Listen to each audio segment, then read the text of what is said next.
আন্দোলন সংসদেও চলবে, আন্দোলন রাজপথেও চলবে। হ্যাঁ, এই কথা বলেছেন জামাতের আমির শফিকুর রহমান। দর্শক, হঠাৎ করে জামাতের আমিরের এই কথার মূল রহস্য কি, তিনি কি বোঝাতে চাচ্ছেন, তিনি হঠাৎ করে এই মন্তব্য কেন করলেন যে আন্দোলন সংসদেও চলবে, আন্দোলন সংসদের বাইরে রাজপথেও চলবে? দুই আন্দোলন যদি একাকার হয়ে যায়, মিশে যায়, তাহলে এই সরকার টিকতে পারবে না।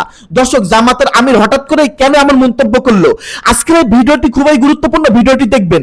দর্শক শ্রোতা, জামাতের আমির স্পষ্টভাবে মন্তব্য করেছে যে আন্দোলন চলবে সংসদ ও রাজপথে। এই আন্দোলন যদি একাকার হয়ে যায় তাহলে এই সরকার টিকতে পারবে না। আসুন, জামাতের আমির এই মন্তব্য কেন করলো, এই মন্তব্যের মূল রহস্য কি, আপনাদের আমি সেটাই জানাবো।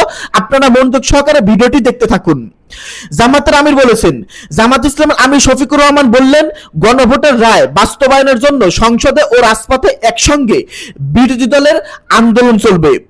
তিনি এই মন্তব্যটি করার পর সোশ্যাল মিডিয়াতে ব্যাপক পরিমাণে সমালোচনার ঝড় উঠেছে। তিনি এটা মন্তব্য করেছে যে কয়েকদিন পরেই আমরা আন্দোলনে নামবো, আমরা জীবন না দেওয়া পর্যন্ত, আমাদের জীবন চলে না যাওয়া পর্যন্ত খোদার কসম করে বলতাছি আমরা পিছু পা হব না, আমরা আন্দোলন থামাবো না। এই কথা কেন জামাতের আমির বললেন, এই কথার মূল রহস্য কি?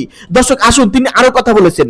বিরোধী দলের নেতা তিনি আরো বলেন, এ রায় যদি না মানেন, মহান আল্লাহকে সাক্ষী রেখে বলছি, এ রায় বাস্তবায়ন না হওয়া পর্যন্ত আমাদের আন্দোলনে আমরা কোনো ধরনের বিশ্রাম নেব না।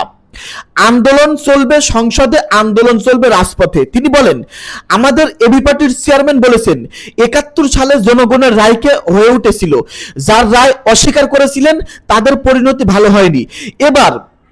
এবারও যারা রায় অস্বীকার করছেন তারা নিজেদের মুক্তিযুদ্ধের অবিসংবাদিত অংশ মনে করেন। আমরা বলি, সেই মুক্তিযুদ্ধকে সম্মান করে আপনাকে রায় মেনে নেন। এই রায় মেনে নিলে মঞ্চ ইশারা করে আমরা সেই স্টেজে দাঁড়িয়ে আর এই দাবিতে বক্তব্য দেব না। এনসিপির আহ্বায়ক নাহিদ ইসলামের কথার সূত্র ধরে জামাতের আমির বলেন, তিনি বলেছেন রাজপথে আর সংসদে প্রয়োজনে একাকার হয়ে যাবে। রাজপথ আর সংসদ যেদিন একাকার হয়ে যাবে সেদিন বালুর বাদ দিয়ে সমুদ্রের জোয়ার থামাতে পারবেন না। কথায় কথায় কিন্তু খুশা মারতাছে। বিএনপি সরকারের সমালোচনা করে শফিকুর রহমান বলেন, ফ্যাসিবাদীরা বিভিন্ন ন্যারেটিভ করে জাতিকে বিভক্ত করেছিল, আর আপনারা নির্বাচনের আগে বলেছিলেন নির্বাচনে জিতলে সবাইকে নিয়ে দেশ চালাবেন। এখন আপনারা কি করছেন?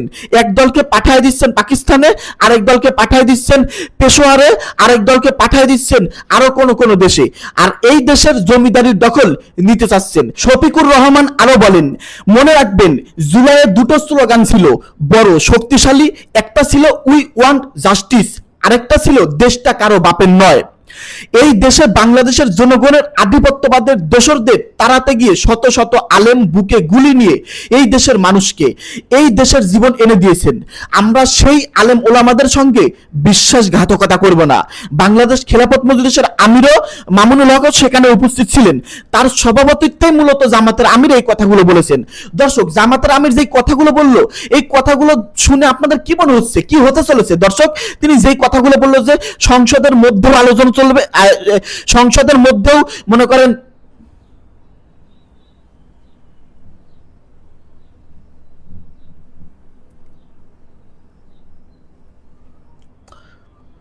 তিনি যেই কথাগুলো বললেন যে সংসদের ভেতরেও আন্দোলন চলবে, সংসদের বাইরেও আন্দোলন চলবে। দুই আন্দোলন যদি একাকার হয়ে যায় তাহলে এই সরকার টিকতে পারবে না।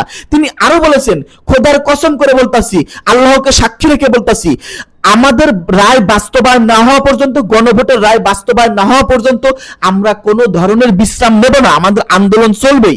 দর্শক, সমস্ত কিছু মিলিয়ে আপনারা কিসের আভাস পাচ্ছেন? গৃহযুদ্ধ? বাংলাদেশে কি গৃহযুদ্ধ হতে চলেছে?